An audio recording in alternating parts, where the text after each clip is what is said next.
It is time for our social justice observance.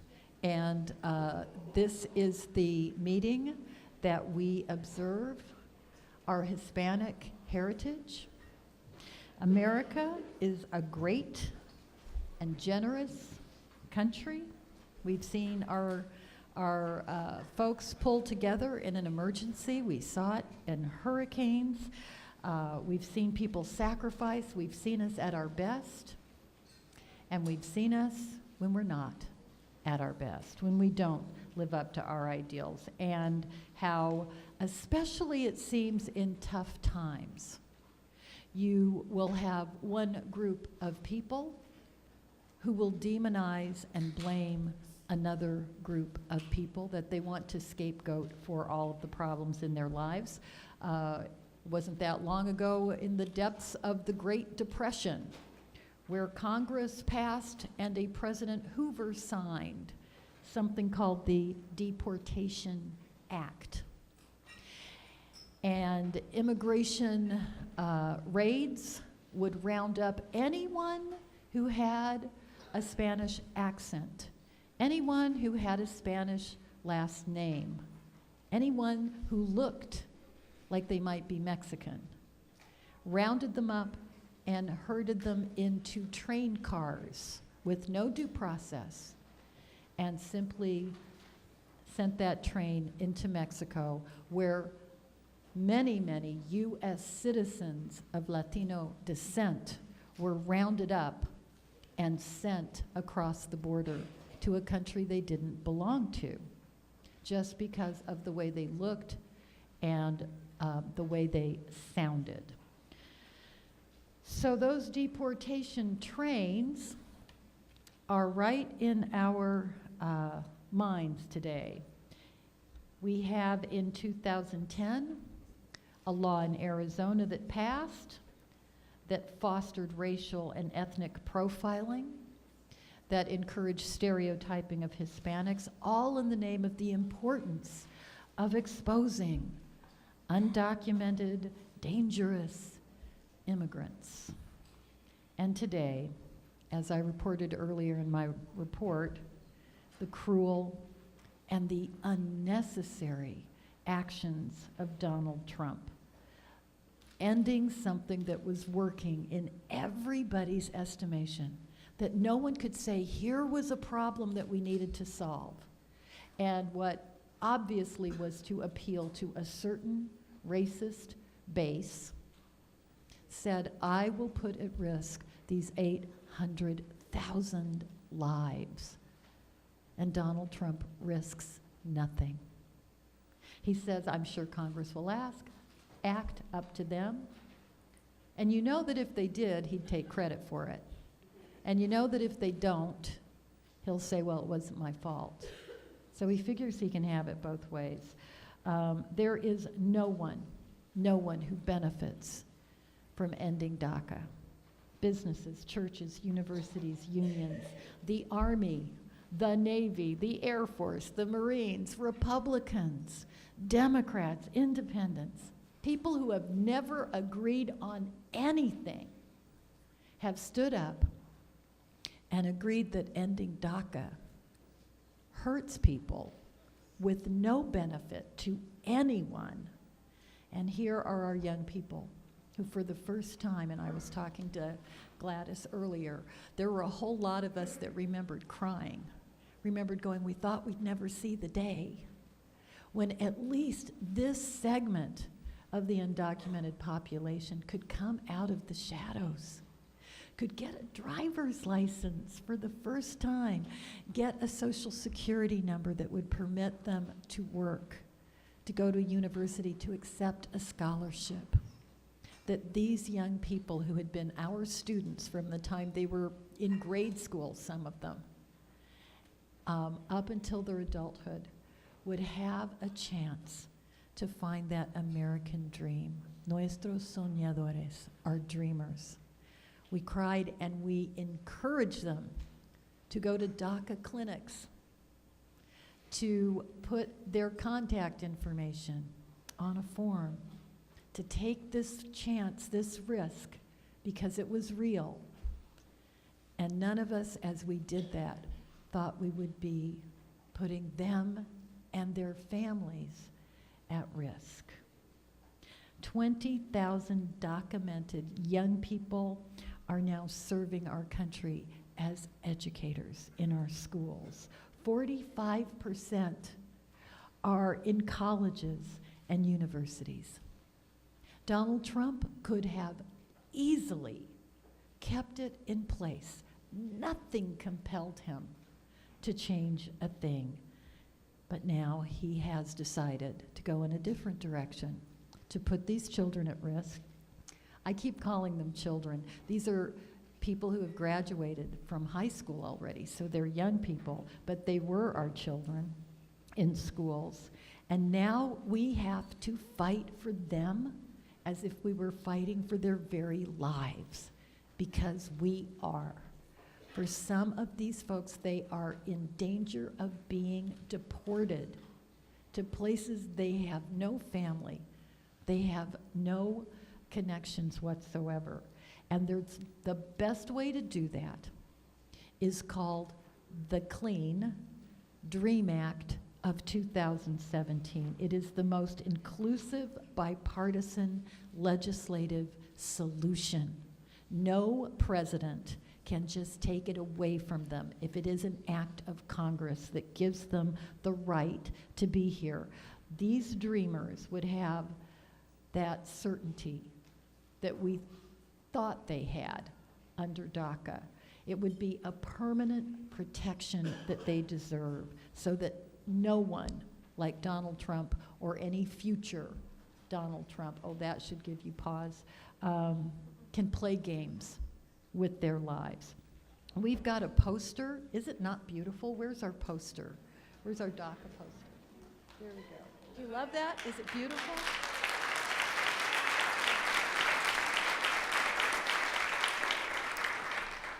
This is part of our Send a Butterfly to Congress campaign, and we're going to give you some information on how you can deliver these. We're seeing our posters in classroom doors all across the country. How many of you have one in your schools already? We want them plastered everywhere. The butterfly is the symbol of our dreamers. And in the meantime, I also want to share with you and you saw some of it coming in today as you came in the building. We have a postcard campaign, postcard campaign. And we are going to have a very fabulous launch on Tuesday. We're going to send you a link, because this is an electronic postcard that you can circulate. You have a lot of friends and neighbors and family members. You've got a connection like no one else has. And so we're gonna, we want you to take a picture. We want you to circulate this when you get the link. The hashtag that we want you to post is #DreamersWelcome, because they are. We've come so far because so many of you have been able to put a face on our students who are dreamers. You've talked about them. Angela from Texas mentioned our colleague Montserrat Garibay. I think you know Montserrat, don't you? Who at Education Austin is now the treasurer, secretary-treasurer of the state AFL-CIO. She started out as a dreamer. She came here as an undocumented child from Mexico and was able to fix her status and be able to go to the university. The most amazing people you will find, people I know who work in this building, started out as dreamers. And when you know their stories, you can't help but want to do everything you can. We are going to act collectively, boldly, use every ounce of our power, our influence, and our strength. I'm not sure there's anyone in this room, apart from our speaker this morning, who exemplifies bold power and strength and determination as our own NEA board member from Illinois, who will introduce our speaker, a force of power in her own right. Please welcome Gladys Marquez.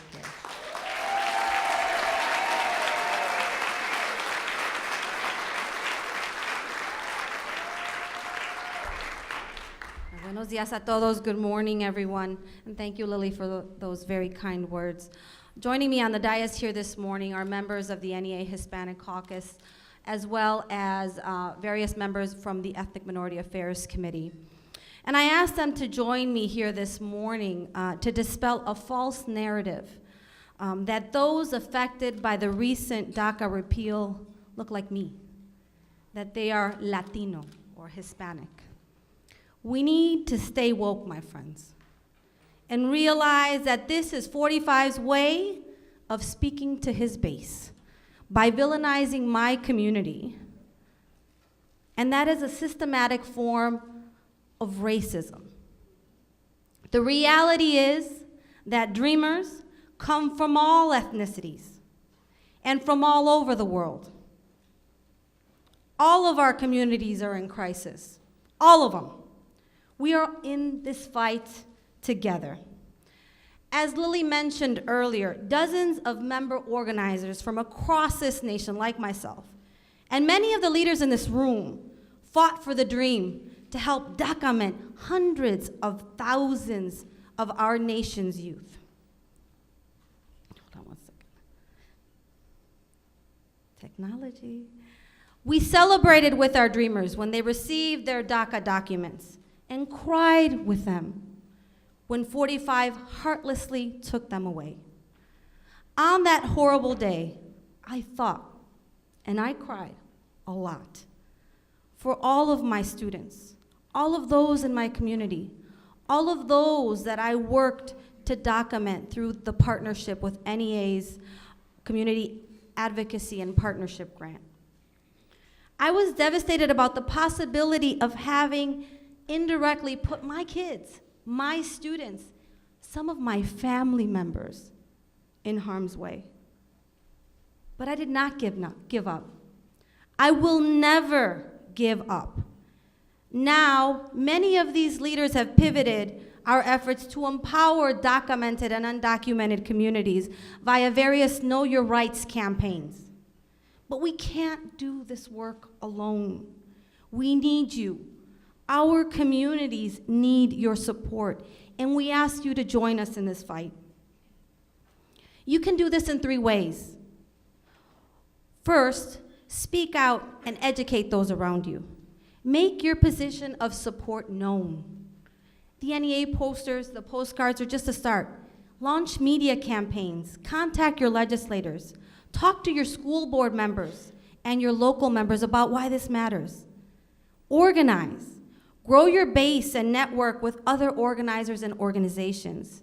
Facilitate your own Know Your Rights forums.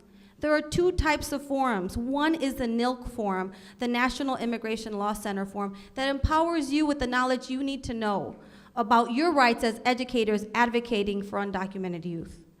And the second is a Know Your Rights platform that empowers with your community members with the knowledge that they need to know about their rights as it relates to orders of deportation, unlawful raids, etc. We need you all to stay woke. Keep your ear to the ground. Share Lily's call to action when she sends them out. Contact your legislators. Stay engaged. Continue phoning and advocating with your allies and contacting your legislators. We ask you to continue your efforts in order for us to pass a clean DREAM Act. These observances are very important for many reasons. They heighten our organizational awareness about pressing issues impacting our communities. They also celebrate how far we as Latinos have come, and they help us analyze what needs to be done to make sure all of our communities have the opportunity to continue to contribute to this great nation. Our guest speaker today is here to talk to us more about what we can do to protect our dreamers. Cristina Jiménez is the executive director and co-founder of United We Dream, the largest immigrant youth-led organization in this country. Cristina came to the United States from Ecuador when she was 13 years old, and she has since organized in immigrant communities and has become part of United We Dream's campaign that led to the historic victory, which led to the creation of the Deferred Action for Childhood Arrivals platform back in 2012. Under Cristina's leadership, United We Dream has grown to a powerful network of 57 affiliates in 25 states with over 300,000 members. Before coming to Washington, D.C. to lead United We Dream, Cristina co-founded the New York State Youth Leadership Council, the Dream Mentorship Program, and Queens College, and was an immigration policy analyst for the Drum Major Institute for Public Policy, and an immigration rights organizer at Make Road, New York. Sisters and brothers, please join me in giving a warm NEA welcome to our guest, Kristina Jimenez.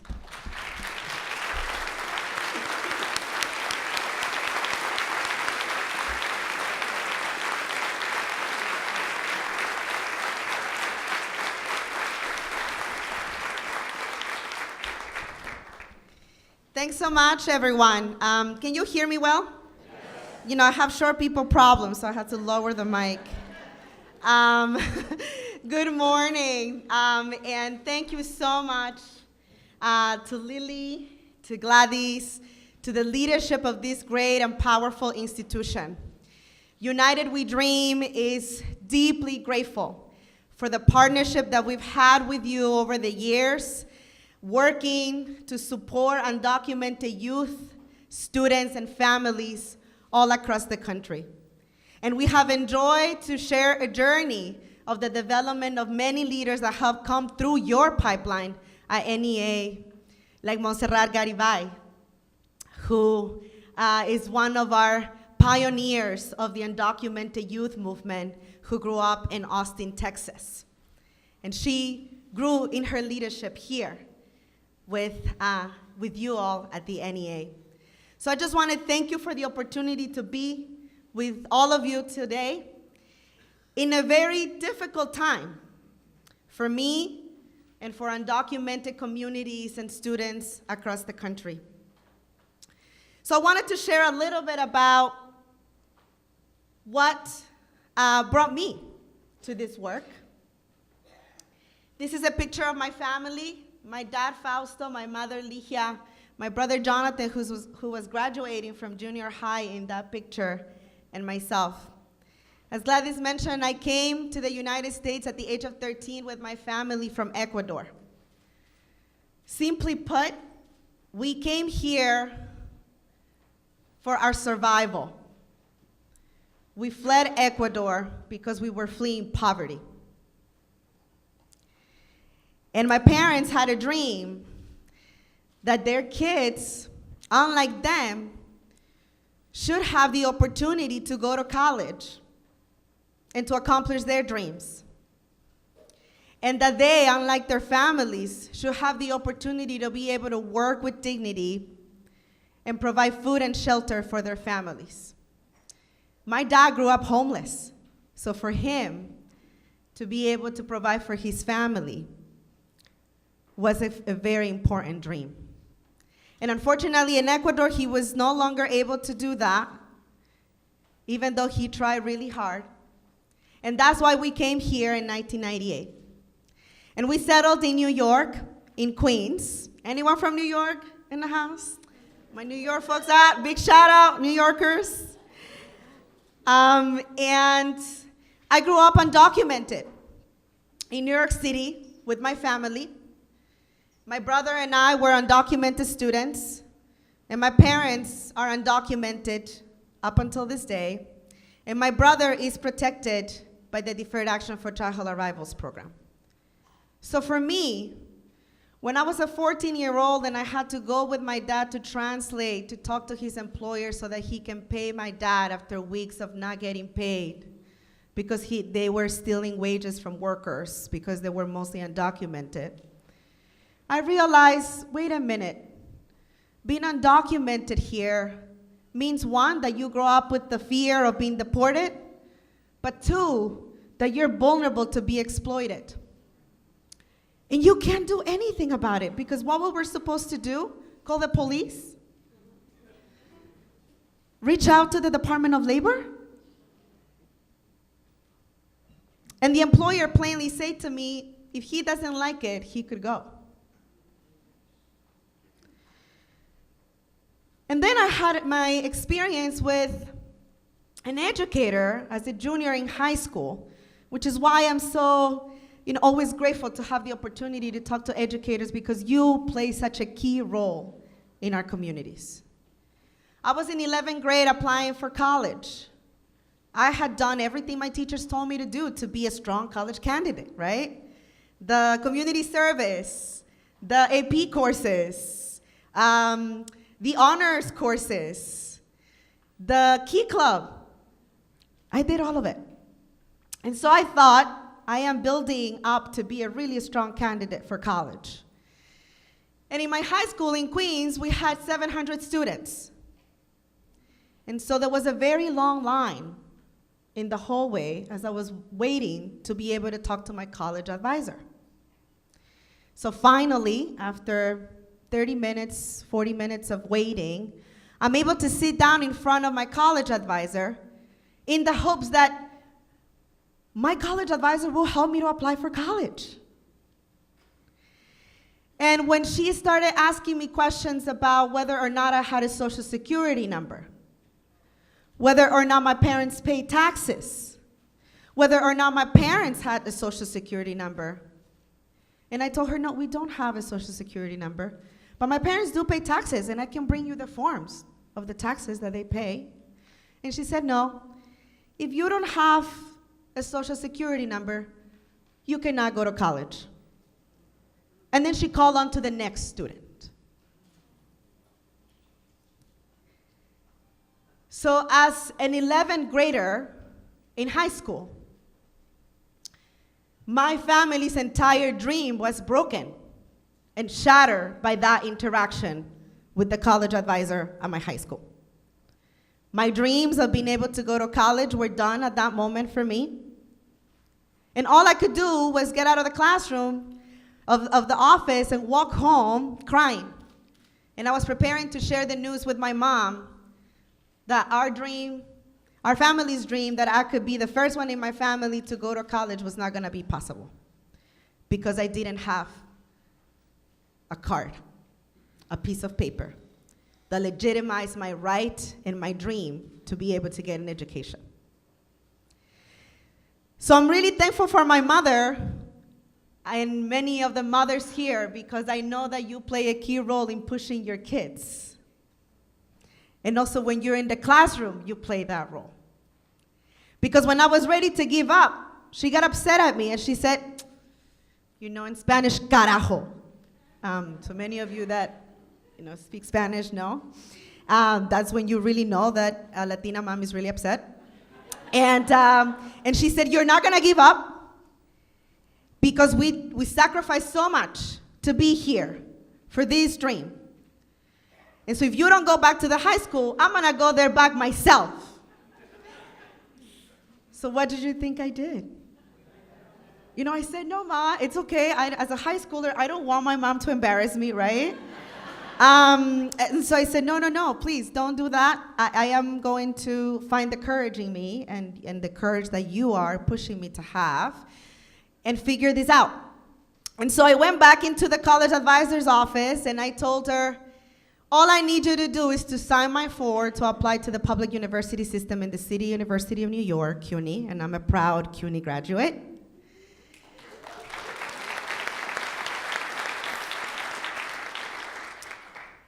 And without saying anything, and with an attitude, she signed my form.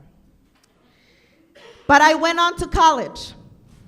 And the only reason why I was able to go is because that year, young people and educators and immigrant rights advocates have been pushing Governor Pataki at the time to pass for in-state tuition in the state of New York. And the law passed few weeks before I was able to join college. And it was because of those advocacy efforts that I was able to go. So I knew, there's something here.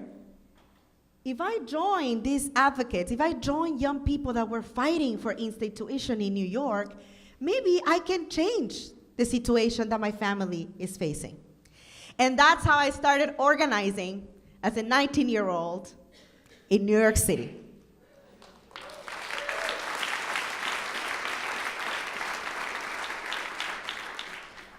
And so, as someone who comes with many dreams and a family that has a lot of resilience and aspirations and courage, organizing in New York City wasn't enough.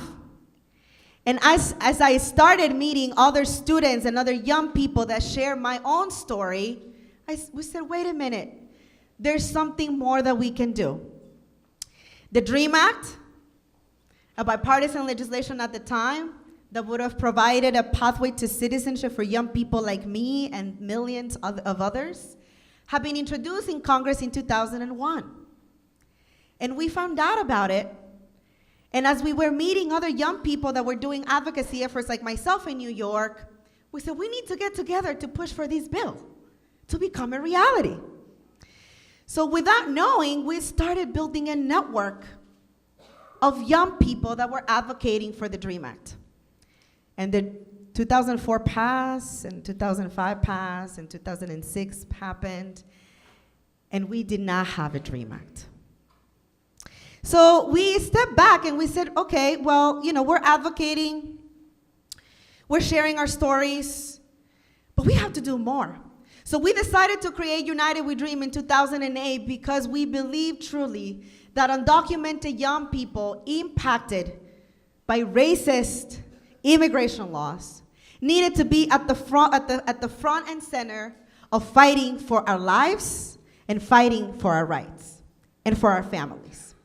So United We Dream came out of that vision. And in 2008, we created our network.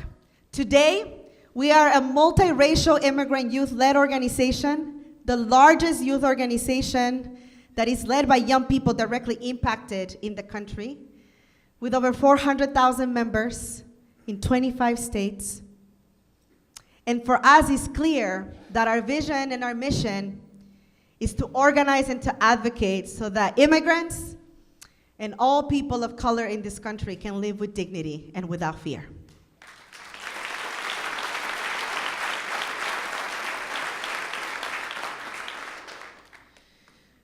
So as many of you know, we were really afraid of sharing our stories. And in fact, I remember in 2004, someone asked me at the New York City Bar Association to share my story for the first time, but I was totally freaked out, and I didn't want to do it because I said, if I put myself out there, I could be deported.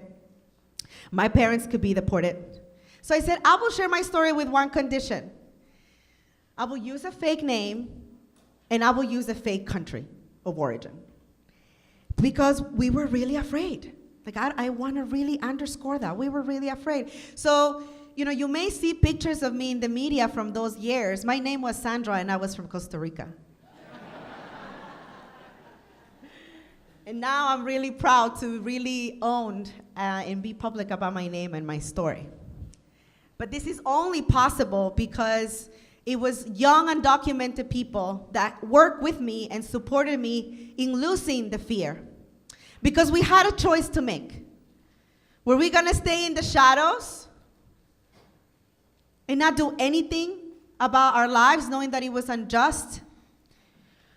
Or we were going to come out and share our stories and advocate for change. And so we chose the latter. And that's how, over the years, we've been able to build a strong national network of young people who are undocumented, who are also children of immigrants, whose parents are undocumented, who are fighting for our communities. And it was through the organizing efforts that we led that unfortunately didn't get to a DREAM Act. And in 2010, we have pushed really hard for the DREAM Act to be a congressional priority. It passed the House of Representatives, and in the Senate, it fell short by 5 votes. And let me be clear, It was both Democrats and Republicans that did not vote for the DREAM Act that year. In fact, if we would have had the entire Democratic caucus voting for it, we wouldn't be in this situation today. The DREAM Act didn't pass in 2010, but that was no reason for us to give up. And instead we said, okay, maybe legislation right now, it's not the way that we move forward. Maybe that's not the strategic path. But maybe there's something else that we can do to ensure that undocumented young people are protected from deportation, so that my brother and I and the thousands of people that are part of United We Dream can live without the fear of being deported. And that's when the idea and the vision of Deferred Action for Young People came about. So we led an aggressive campaign of organizing, of putting pressure on Obama, on putting pressure on our members of Congress, of working with many of you and other educators and allies and faith leaders and business leaders, and we push for DACA to become a reality. And after 2 years of rallies and vigils and calls and meetings with the president and having backs and forth of, I cannot do it, yes you can, I cannot do it, yes you can't. And in fact, we also have lawyers that are telling you that yes you can. In 2012, we were able to win DACA.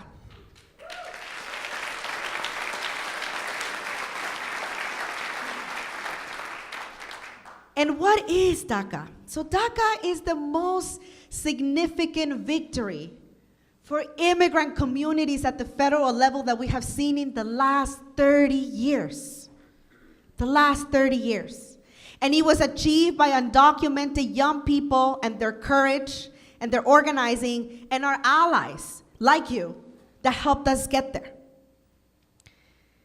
In an environment where all our communities had seen was pieces of policy like SB 1070 in Arizona, of racial profiling and of targeting immigrant communities.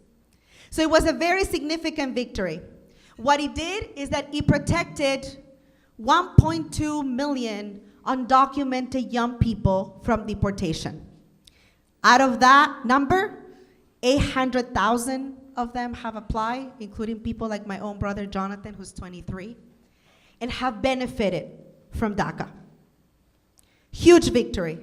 Because what DACA does, it protects you from deportation. It brings a lot of relief to our parents to not be worried that every time we're going to school or walking in the streets that we can be detained and deported. It also allows us to work, to have a driver's license, to be able to apply for scholarships, to be able to apply for colleges, because states like Georgia bar undocumented students from getting into college. So that's what DACA did. And in fact, as Lily was mentioning, the program has been a huge success. Over 80% of our young people say today that they live with less stress and less fear because they had DACA. Over 90% of them said that they have been able to get better jobs. And over 50% of them said that they were able to either go back in school or benefit from an educational opportunity. So it's brought a lot of benefits and sanity and safety and peace of mind to our communities. But we also knew that in the election cycle, when we had candidates that run campaigns on commitments that they will terminate DACA, on commitments that they will lead a mass deportation of immigrants, on commitments that they will bar Muslims and refugees from entering the country, on a campaign of calling Mexicans criminals and rapists, on a campaign of questioning the ability of a judge because he was of a Latino background. That was the campaign and the political conversation that we were in 2016. So we knew that the election of November of last year was a defining moment for our communities. And the day that it was clear that Trump will be the next president, it was a devastating moment for our communities. Immediately, we experienced a rise in bullying of our members across schools and communities in the country, an increased level of anxiety, young people even getting to desperate points of attempting suicide, and parents who did not know what to do, and educators who worked with United We Dream asking, what can we do to support our students? And unfortunately, even though the program of DACA remained after Trump took office until September 5th, on September 5th, this administration decided to terminate the program. And so what this means is that for the 800,000 young people that have been able to live without fear for about 5 years, that have been able to work, that have been able to go to school, many of them are parents. Many of them have been able to now feed their kids, get better jobs. Now it means that their lives are going back into the pipeline of deportation in the worst immigration enforcement era that we are living in, where thousands of people are being detained. United We Dream gets thousands of calls every week of parents who are being separated by their kids, of ICE agents who are showing up to people's homes, of ICE agents that are showing up to school stops of the buses, are showing up to supermarkets, are showing up to churches, and they're detaining our families. Just the largest operation in LA happened last week, of hundreds of people that were detained by immigration agents. So the situation is difficult for our communities. And what's happened after this announcement, it's that we're seeing young people feeling really devastated, a lot of uncertainty about their futures, nurses that are asking, what's gonna happen with my nursing license? Teachers that are thinking, is the school gonna let me go when my DACA expires? What's gonna happen to my students? And as Lily said, we have about 20,000 young people who would benefited from this program who are teachers in our schools, and nurses, and doctors, and lawyers, and parents, and families. So the question that our network is dealing with now is families asking, what's gonna happen to our lives? So the level of anxiety and uncertainty is high, the level of fear is high, and the needs around mental health and trauma are huge. And so, yes, it's very difficult, and we're gonna sit with that.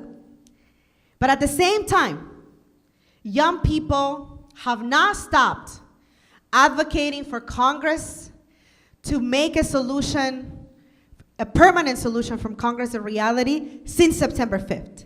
And they continue to fearlessly advocate, sharing their stories, leading vigils, leading marches. They were just here yesterday, hundreds of them. And I saw some of you actually in our rally yesterday. Thanks for joining us. And I know, and I'm really thankful, that also all of you have been leading advocacy visits for the DREAM Act. So despite the fear, the resilience and the strength and the courage in our communities is real, because young people continue to fight back, and they're committed to doing so.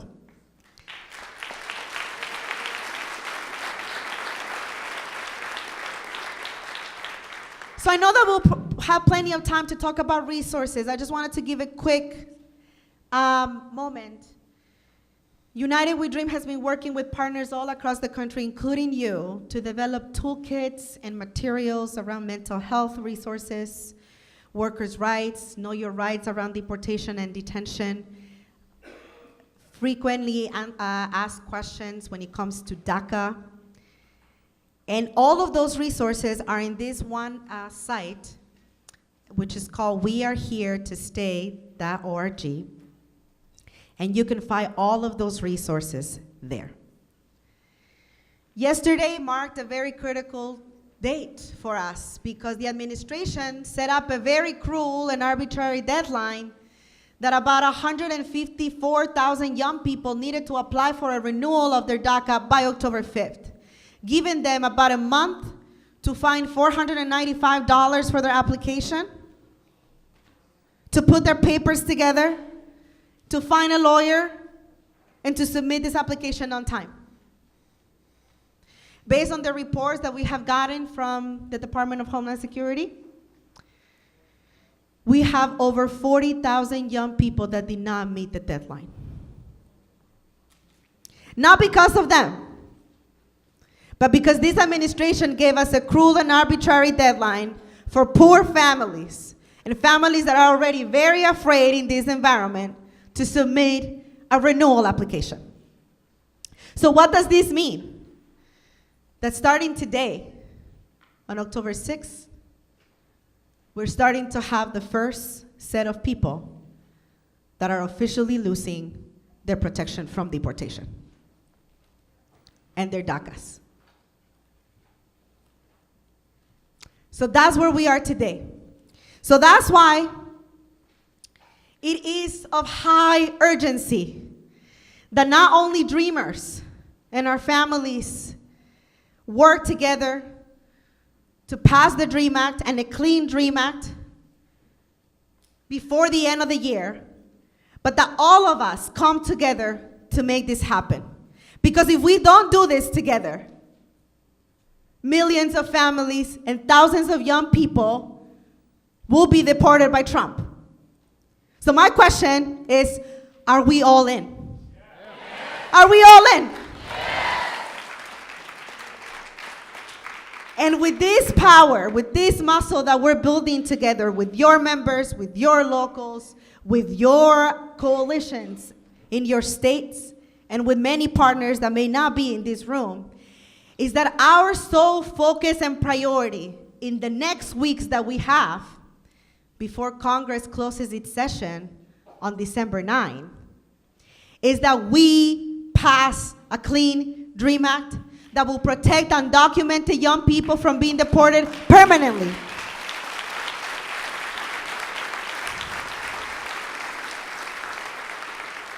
And that will provide finally a pathway to citizenship.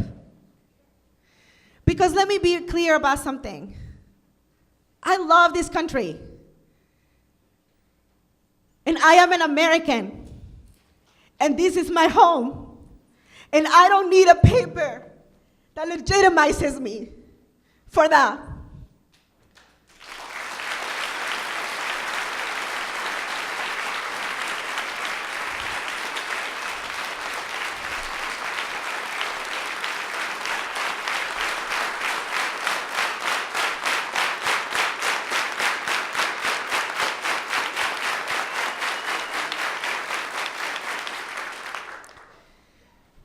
So together, we're gonna make this a reality. And we're gonna have a lot of distractions by Republicans. They've already started to introduce other proposals that say that we should not be allowed to have a pathway to citizenship. That say that we should punish our parents because they brought us. And we have to push back against that. Because our parents, like many of you, did everything that they could to provide for their kids. And I know that if you were in my parents' situation, you would have done the same.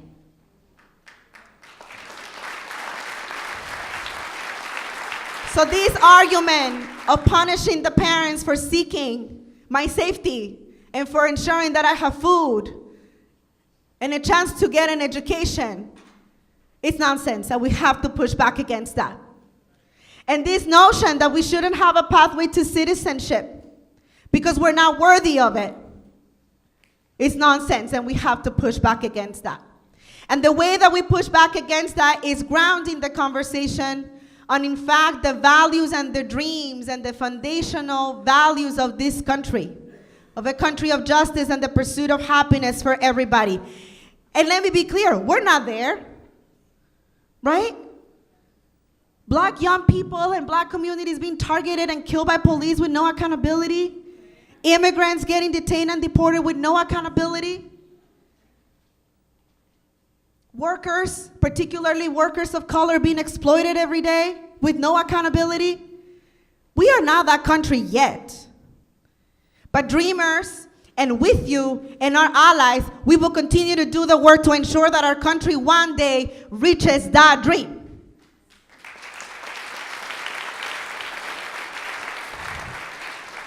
So this is what we need to do together.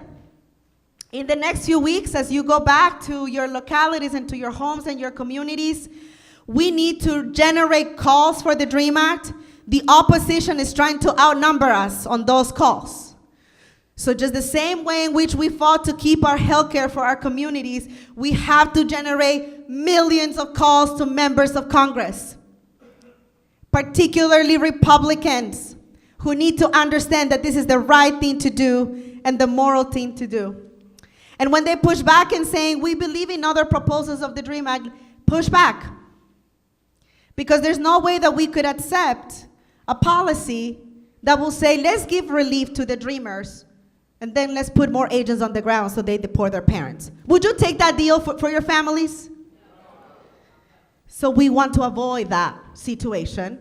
And we're going to call them and we're going to demand that they co-sponsor a clean DREAM Act, which is a bipartisan DREAM Act that has been introduced in both the House and the Senate. And we have an upcoming October recess. Who's ready for recess? Raise your hand if you're ready for recess. That's right. So you know they want to listen from their constituents. So this is a critical moment where they need to hear from you in meetings, in rallies, in town halls, and with those phone calls. And here's information for how you can engage more too with us through our text messaging. But I know that we are working together with this institution, with NEA, in ensuring that we are moving our power together. So this is key. I just wanted to give some example of some Senate and House people that we're really paying close attention to. Heller from Nevada. Anyone from Nevada here? Yeah. There you go. Help us push him to do the right thing. Collins. Help us push Collins into the right direction. In the House, Hurd. In Texas. He represents El Paso. What is taking him so long to support a clean DREAM Act? And Speaker Ryan, anyone from Wisconsin in the House? Help us push him to do the right thing.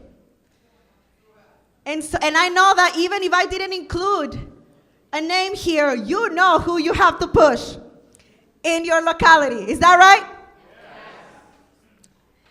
So with that, I really look forward to working with you in this recess and for the next few weeks to ensure that we get what? A clean DREAM Act. Because when do we need a clean DREAM Act? Now. When do we need it? Now. So thank you so much for having me here. And we're going to win.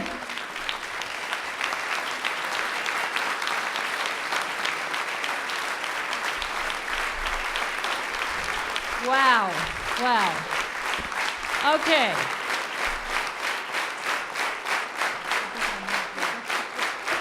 Okay, I want you to know that it's a good day to go Christmas shopping because some of you know 3 years ago, my husband and I wrote this. Alberto's the artist. He's incredible. And I wrote the story. It starts with Mother Jones, rabble-rousers for social justice, and it ends with Gabby Pacheco, who was one of the activists in United We Dream. And so it's $35. Every dime is to benefit United We Dream. So you want to go, it's going to be on sale up today and tomorrow where you can just write a check. There'll be people up at lunch. But I want you to know we are not a charitable organization. We are not a charitable institution. We are a union and we organize, and in our budget, we have social justice work. because it's for our students, it's for our colleagues, it's for our communities. And we have been partners with United We Dream for many years, and we've been able to give them some of our resources. In fact, resources like Rocio Inclán, who's somewhere in the room, somewhere, yes, Rocio, she's kind of going, I'm over here, who is leading, she's our staff person leading our work on the Dreamers.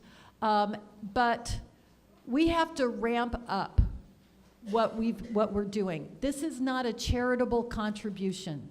This is doing the work, the social justice work of the NEA with our partners. So I'm going to ask Gladys to get that little white poster over here, because we're facing something devastating, and it means we have to ramp up what we're doing.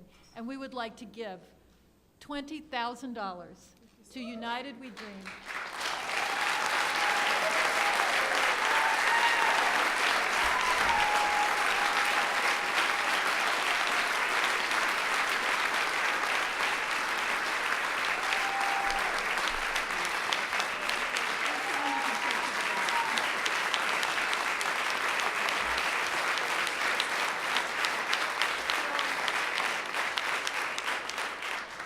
Already given almost $30,000 from the sales of these books. We've got about 500 copies left. We hope that you'll find a way to get those into Christmas stockings.